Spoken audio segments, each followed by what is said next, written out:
ഭഗവത്ഗീതയെ സമ്പൂർണമായിട്ട് വിചാരം ചെയ്യുന്ന ഈ അഖണ്ഡ ഗീതാജ്ഞാന യജ്ഞത്തിൽ എത്തിച്ചേർന്ന എല്ലാവർക്കും ഒരിക്കൽ കൂടി സ്വാഗതം ചെയ്യുന്നു. ഭഗവത്ഗീതയുടെ ധ്യാന ശ്ലോകമാണ് നമ്മൾ ഇന്ന് പരിചയപ്പെടാൻ പോകുന്നത്. ധ്യാന ശ്ലോകം ഭാരതീയ സമ്പ്രദായത്തിൽ ഏത് കർമ്മങ്ങൾ ആരംഭിക്കുമ്പോഴും ധ്യാനത്തോടു കൂടിയിട്ടാണ് അത് ആരംഭിക്കുന്നത്. ഏത് കർമ്മങ്ങളും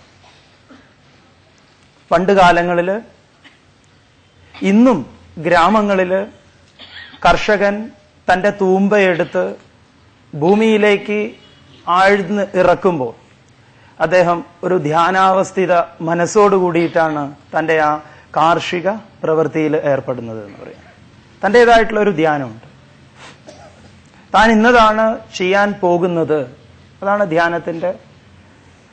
ധ്യാനം കൊണ്ട് സൂചിപ്പിക്കുന്നത്. എന്താണ് താൻ അധ്യയനം ചെയ്യാൻ പോകുന്നത്, ഏതൊന്നിനായിട്ടാണ് താൻ, ഏതൊരു കർമ്മത്തെയാണ് താൻ ചെയ്യാൻ പോകുന്നത്. ഇതാണ് ഇവിടെ ധ്യാനം കൊണ്ട് ഉദ്ദേശിക്കുന്നത്. ഭഗവത്ഗീത നിങ്ങളുടെ കൈകളിലൊക്കെ ഉണ്ടാവും എന്ന് പ്രതീക്ഷിക്കുന്നു. അതിലെ ധ്യാന ശ്ലോകം എടുത്തു വയ്ക്കുക. ആദ്യമായിട്ട് ധ്യാന ശ്ലോകം ആരംഭിക്കുന്നതിന് മുമ്പായിട്ട് കുറച്ച് കാര്യങ്ങൾ ഓർമ്മിപ്പിക്കട്ടെ. ഈ ധ്യാന ശ്ലോകം വ്യാസൻ രചിച്ചിട്ടുള്ളതല്ല. ഭഗവത്ഗീത മഹാഭാരതത്തിൽ വരുന്നു. ഭഗവത്ഗീതയിൽ ഈ ധ്യാന ശ്ലോകം അല്ലെങ്കിൽ മഹാഭാരതത്തിൽ ഈ ധ്യാന ശ്ലോകം ഉണ്ടോ എന്ന് ചോദിച്ചാൽ ഇല്ല.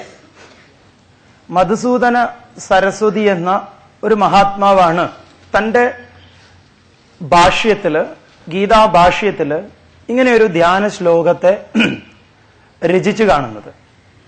അതിനു മുമ്പ് രചിക്കപ്പെട്ടിട്ടുള്ള ശ്രീധര സ്വാമികള്, ഇങ്ങനെയുള്ള ശ്രീധരീയ വ്യാഖ്യാനങ്ങളിലൊന്നും തന്നെ ഈ ധ്യാന ശ്ലോകം ഉൾപ്പെടുത്തി കാണുന്നില്ല. ശങ്കരാചാര്യസ്വാമികളുടെ ഭാഷ്യത്തിലൊന്നും ഈ ധ്യാന ശ്ലോകം കാണില്ല. ആദ്യമായിട്ട് ഈ ധ്യാന ശ്ലോകത്തെ കാണുന്നത്, പണ്ഡിതന്മാരൊക്കെ അഭിപ്രായപ്പെടുന്നത്, മധുസൂദന സരസ്വതിയുടെ വ്യാഖ്യാനത്തിലാണ്, ഗീതാ വ്യാഖ്യാനത്തിലാണ്. അതുകൊണ്ട് ഈ ധ്യാന ശ്ലോകം മധുസൂദന സരസ്വതിയാൽ വിരചിതം എന്ന് പണ്ഡിതന്മാര് കരുതിപ്പോരുന്നു. അതിൽ വേറെ തർക്കമൊന്നും ഇതുവരെ ഉണ്ടായിട്ടില്ല. എല്ലാ കാര്യങ്ങൾക്കും നമുക്ക് തർക്കമാണ് ഉണ്ടാവുക. ഇവിടെ ഇതുവരെ ആരും തർക്കമൊന്നും ഉന്നയിച്ചിട്ടില്ല. മധുസൂദന സരസ്വതിയാണ് ഗ്രന്ഥകർത്താവ് എന്ന് അറിയപ്പെടുന്നു. അപ്പൊ മധുസൂദന സരസ്വതിയാൽ വിരചിതം എന്ന് പ്രകീർത്തിക്കപ്പെട്ടിട്ടുള്ള ഈ ധ്യാന ശ്ലോകത്തെ പൂർണ്ണമായിട്ട് നമ്മൾ വിചാരം ചെയ്യാം. അപ്പൊ ആദ്യമായിട്ട് ഈ കുട്ടികൾ ഇവിടെ ധ്യാന ശ്ലോകം ചൊല്ലും. നിങ്ങൾ ഏറ്റു ചൊല്ലുക. നമുക്ക് ആരംഭിക്കാം.